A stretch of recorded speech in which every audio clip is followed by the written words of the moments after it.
How did Jalen Hurts not hurt his ankle big time on this play? Desai discusses what's the role for Nakobe Dean, plus a crazy stat between Swift and Kenny G in the red zone, and the perfect trade for the Eagles to help out the secondary. What is going on, everybody? I go by Philly Mike, and this is the Philly Talk Podcast, and today we got a lot to get into. But before we do that, Eagle Nation, can I ask y'all for a favor? Help your boy out. Hit that like, subscribe if you are new, and turn on that notification bell. That way you're notified when we drop these videos or go live. Don't miss out on the jersey giveaway. So the Philadelphia Eagles opened the 21-day practice window for linebacker Nakobe Dean. What does that mean for Nicholas Morrow? Today, Desai was asked about Nakobe Dean, Nicholas Morrow, and all the linebackers on the roster when Nakobe Dean came back. This was prior to the 21-day window being open. Listen what he said. I know you're not going to tell us exactly what the plan is once Nakobe gets back, but can you foresee, I guess philosophically, are you open to having all the linebackers play? And did you see enough from Nick that you think maybe there'll be a role for him once Nakobe does come back? Yeah, I think really, that's a great question. Really, at all the positions, yes, we do see roles for everybody, and that's kind of how we train our guys. You know, they all got to be ready, and there's so many different situations and so many different combinations of things that we can get to that the more talent, the better. You know, the more decisions like that we got to make, the better it is for us. Now, what can he really say? But I did like how he said the more talent to pick from, the better it is for him as a coach. At the end of the day, it's going to be very hard to find a way to interrupt what Nicholas Morrow and Zach Cunningham are doing as a duo. Although I did like Nakobe Dean and Zach Cunningham in the preseason. But again, Nakobe Dean got hurt. Nicholas Morrow stepped up. I'm all for whoever's playing the best ball, keep on the field. I believe in Nakobe Dean. I think the Eagles believe in Nakobe Dean. This is why they did not hesitate to open up the 21-day practice window for Nakobe Dean. But at the end of the day, it's how this defense is growing. We had a lot of mix and match in the secondary over the first 4 weeks. Week 5, second half, Desai, adjustments, Slay, Bradbury, Bradley, Roman, Reed Blankenship, Justin Evans starting to do fine. You don't want to mix up the linebackers too much, but I believe that the Eagles should ease Nakobe Dean in certain situations, certain packages, but you don't congratulate Nicholas Morrow. That's who he meant by Nick by saying, thanks, Nakobe Dean's turn now. As for the play that everybody's talking about with Jalen Hurts almost breaking his ankle, spraining his ankle, look at the circle picture. His ankle is sideways. That's a lot of weight leaning on it. Not just Jalen Hurts, but also him breaking the tackle of both these LA Rams defenders.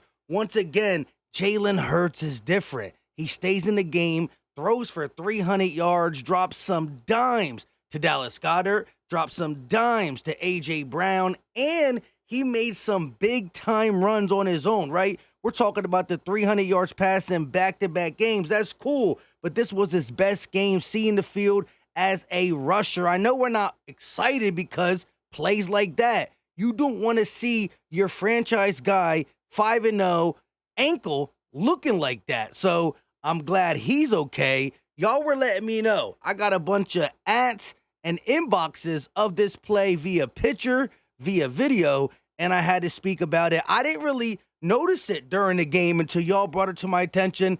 That ankle is flat, sideways. Y'all saw in the picture. Let's actually run it back real quick. The ankle is flat, and there's still a little bit of pressure of number 0 probably pulling on him. Jalen Hurts breaking the tackle, but it goes back to say, is it the turf? Whatever it is. We got to make sure these fields are immaculate for these players, but it's going to happen. You're going to roll ankles. I guess they taped it up during the game. He hasn't spoke about it. The Eagles haven't spoke about it, so it looks to be good versus the Jets. Let's get to this red zone talk, though. Listen what Brian Johnson had to say, and watch this crazy stat about Swift and Kenny G. So first, let's get to the red zone. Eagles OC Brian Johnson on the red zone efficiency, ranked 27th in the NFL. Football's a little different down there. We've got to do a great job of putting our guys in better positions to make those plays, but this is what he ultimately had to say. For us, we know that's an area that we got to continue to improve. And, you see us kind of moving the ball, in between the 20s and doing a nice job in some areas, but that's definitely an area of focus for us to continue to get fixed. Yeah, if you look at it, the Eagles are top 10, top 5 in a lot of categories, but 27th via the red zone. This is why we saw Jason Kelce upset on the sidelines. We've heard from A.J. Brown, but look at this stat on KG and Swift. Brandon Lee Gowton reported it on Twitter. Red zone drives where Kenny G gets a touch, a field goal, a touchdown, a turnover on downs, a field goal, end of the game, field goal, end of the game. Now, the turnover on downs wasn't his fault necessarily, but he got touches in that drive, couldn't convert. So a 1 for 6 when the Eagles are actually trying to score. One of them was wasting the clock at the end of the day. Red zone drives where DeAndre Swift gets a touch. Field goal, touchdown, touchdown, touchdown, touchdown, touchdown, touchdown, field goal. So 6 of 9. That's a big difference. Now, Kenny G ain't the sole reason why them drives are stalling, but it's funny. When Swift is on the field, we tend to score more. And you know why? It's something Nick Sirianni spoke about. Being better on first and second down, right? We're not talking high red zone, 20 to 10. We're talking really inside the 10, inside the 15, being better on first and second. So when Swift, more yards per carry, gets you a 2nd and 4, a 3rd and 3, compared to Kenny G, a 2nd and 8, a 3rd and 7, it's a big difference in converting. Again, Kenny G got nothing on Jalen Hurts throwing a bad pass, an interception, missing a guy like Quez Watkins, although we all know Quez Watkins did mess up on his own opportunity. Jalen Hurts should have seen him here. But let's go back and look at that opportunity again for Quez. We talked about it in yesterday's video, but look at this angle. 3rd and 2, we end up losing a yard here. He took it all the way outside. There were so many ways for him to go with his speed to pick up these 2 yards. I don't know how you lose 1 yard here. Anyways, like I said, back to the Eagles offense. It's not all Kenny G's fault, but you should be taking notice in that, and we should see Swift more in the red zone, the money zone. But let's look at the Eagles offense compared to the almighty Niners offense, right? The greatest 5-0 team that ever become, according to the national media. Both teams 5-0. The Niners averaging 33.4 points per game. The Eagles averaging 28.2.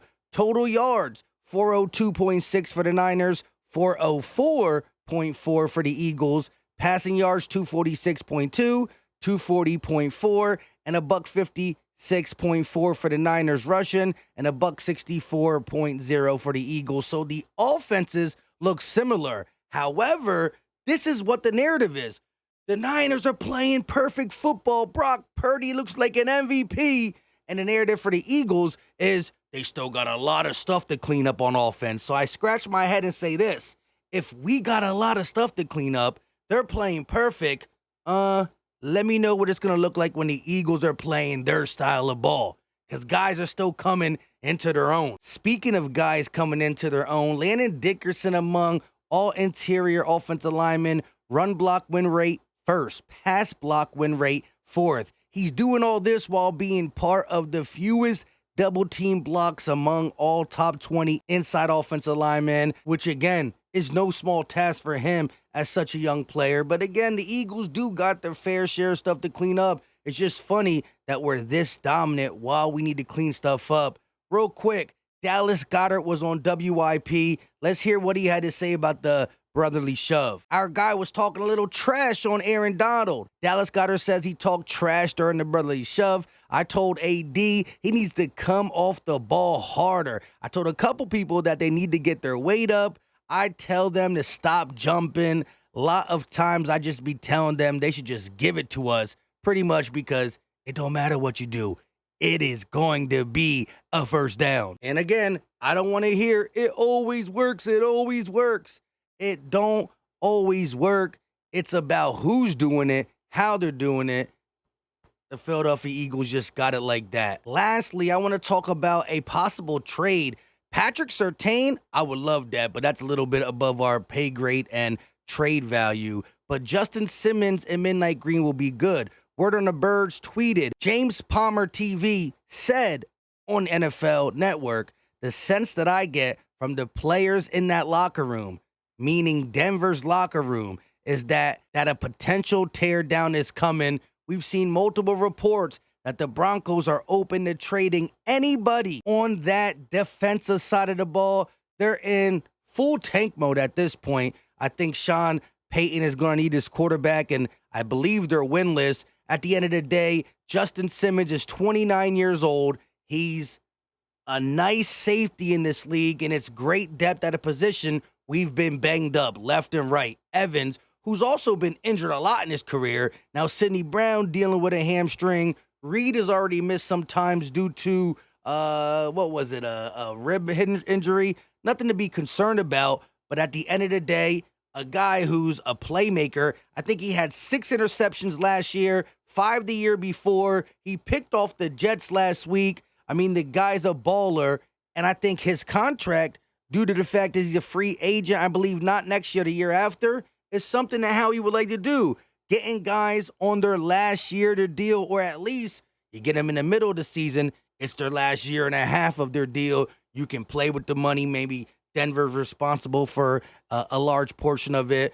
But I see that my guy Brendan on Twitter, when he speaks about a trade, sometimes there's something to it. I also see Mecole Hardman and stuff like that. Like, we don't need no more wide receivers. We need safeties or corners, just pieces for the secondary and Sean Desai, because you've seen Bradley Roby helped out big time. Second half of the game, he was a nice contributor in the adjustments made by Sean Desai. But a lot going on for the Eagles, but we are 5-0. Let me know your thoughts in the comment section, Eagle Nation. I go by Philly Mike. This is the Philly Tall Podcast. Don't forget, jersey giveaway on October 29th. Every Super Chat dollar gives you one entry. We will be doing a live stream possibly tomorrow. I don't know if it's going to be GOAT Talk or not. Stay tuned for that. Again, let me know your thoughts in the comment section. Drop the muscle emoji if you got nothing to say. And also go check the merch. I'm slacking on the hoodies, but it's still a little warm out. We'll get it when it's legit hoodie season, which is like tomorrow probably. But go check it out. Link in the description and the pinned comment section. Until next time, you know what time it is. We out.